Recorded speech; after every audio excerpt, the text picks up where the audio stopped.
Yeah, hi Neil. I just thought I'd this was just a model that I was doing when Grit and I were going through the brackets and all that. But just wanted to basically show you what it's going to look like.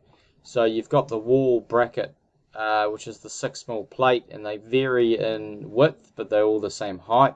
And then they also vary in fixings. Some of them only have two fixings either side.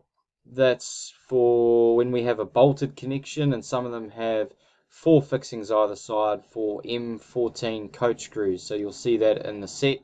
This is the weathering plate, so it's basically the 6 mil material, um, yeah, welded around the 6 mil plate, and it gives us a point to terminate our cladding to.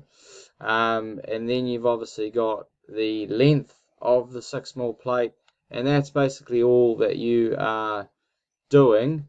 The only addition, mate, which you probably haven't seen is I'll just turn this on. Just give me a second.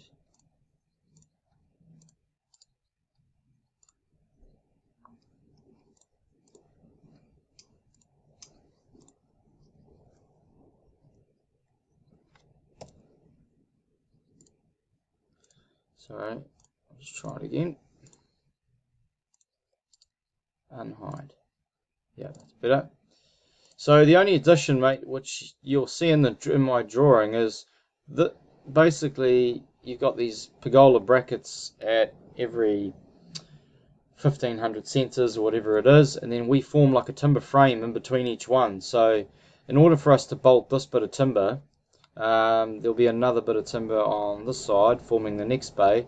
We need holes, two M12 holes drilled in the 6 mil plate, but they have to be accurately set out so that when we fix this bit of timber, sandwich two bits of timber on either side of the steel plate, the fixing is actually hidden by this fin that then gets built after this bit's been bolted to the steel. So hence why those locations for those M12 holes along the length of the 6 mil plate need to be bang on.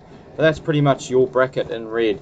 Like I said, the only thing that changes is the bracket size, the fixings, the weathering plate detail, the everything from this point onwards this way are all the same for 14 brackets. Cheers, mate.